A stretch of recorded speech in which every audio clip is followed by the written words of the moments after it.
ಅಮ್ಮ ಅಮ್ಮ ಯಾಕೆ ಇವತ್ತು ಹಿಂಗೆ ಕೂತಿದ್ದಾರೆ?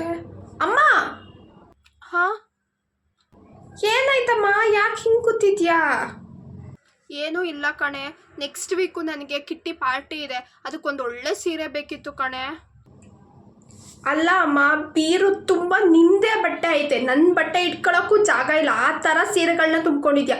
ಈಗ ಕಿಟ್ಟಿ ಪಾರ್ಟಿಗೆ ಹೊಸ ಸೀರೆ ಕೇಳ್ತಾ ಇದೆಯಲ್ಲ ಅಮ್ಮ ನೀನು? ಬೀರುಲಿರೋ ಪ್ರತಿ ಒಂದು ಸೀರೆನೂ ಉಟ್ಕೊಂಡು ಹೋಗಿದ್ದೀನಿ ಕಣೆ. ಪ್ರತಿ ಒಂದು ಪಾರ್ಟಿಗೂ ಎಲ್ಲರೂ ನನ್ನನ್ನು ಆ ಸೀರೆಗಳಲ್ಲಿ ನೋಡಿರ್ತಾರೆ. ಆ ಎಲ್ಲ ಸೀರೆಗಳು ನೋಟೆಡ್ ಆಗಿರುತ್ತೆ. ಒಂದು ಹೊಸ ಸೀರೆ ಕೊಡ್ಸೆ ನೆಕ್ಸ್ಟ್ ವೀಕ್ಗೆ ಕಿಟ್ಟಿ ಪಾರ್ಟಿಗೆ ಪ್ಲೀಸ್ ಕಣೆ. ಅಲ್ಲ ಅಮ್ಮ, ನೀನು ಪ್ರತಿ ಸಾರಿ ಕಿಟ್ಟಿ ಪಾರ್ಟಿಗೆ ಹೋಗುವಾಗ ನೀನು ಯಾವ ಕಲರ್ ಸೀರೆ ಉಟ್ಕೊಂಬಂದಿರ್ತೀಯ, ಯಾವ ಡಿಸೈನ್ ಸೀರೆ ಉಟ್ಕೊಂಬಂದಿರ್ತೀಯ ಅಂತ ನೋಡ್ಕೊಂಡು ಕೂತಿರ್ತಾರ ಅವರು. ಅಲ್ಲ ಕಣೆ, ನಿಮ್ಮ ಅಮ್ಮಂಗೆ ನೀನು ಇಷ್ಟು ಮಾಡೋದಕ್ಕಾಗಲ್ವೇನೆ? ಸುಮ್ಮನೆ ಹಾಕೊಂಡು ಹೋಗಮ್ಮ. ಏನಮ್ಮ ನಿಂಗೆ ಪ್ರತಿ ತಿಂಗಳು ಹೊಸ ಸೀರೆ ತಗೋತಾ ಇರ್ತೀಯ.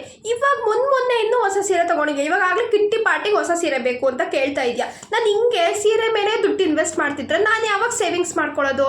ನಿಂಗೆ ಕಿಟ್ಟಿ ಪಾರ್ಟಿ ಹೆಂಗಸ್ರ ಬಗ್ಗೆ ಗೊತ್ತಿಲ್ಲ ಕಣೆ. ನಾವೆಲ್ಲ ಒಂದು ಗ್ರೂಪ್ ಮಾಡ್ಕೊಂಡಿದೀವಿ ಗೊತ್ತಾ. ಪ್ರತಿಯೊಬ್ರು ಸೀರೆನೂ ನೋಡ್ತಾ ಇರ್ತೀವಿ ನಾವು, ಯಾರು ಹೊಸ ಸೀರೆ ಉಟ್ಕೊಂಡ್ಬಂದಿದ್ದಾರೆ, ಯಾರು ಹಾಕೊಂಡ್ಬಂದಿದೆ ಸೀರೆ ಹಾಕೊಂಡ್ಬಂದಿದ್ದಾರೆ ಅಂತ. ಆ ಗ್ರೂಪ್ ಲೀಡರ್ ನಾನಾಗಿ ನಾನೇ ಹಳೆ ಸೀರೆ ಉಟ್ಕೊಂಡೋದ್ರೆ ಹೆಂಗೆ?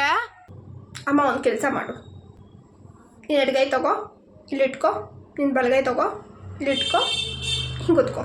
ಈ ಪೋಸ್ ನಿಂಗೆ ಸಕ್ಕತ್ತಾಗಿ ಕಾಣುತ್ತೆ ಅಮ್ಮ, ಹಿಂಗೆ ಕೂತ್ಕೋ ಆಯಿತಾ?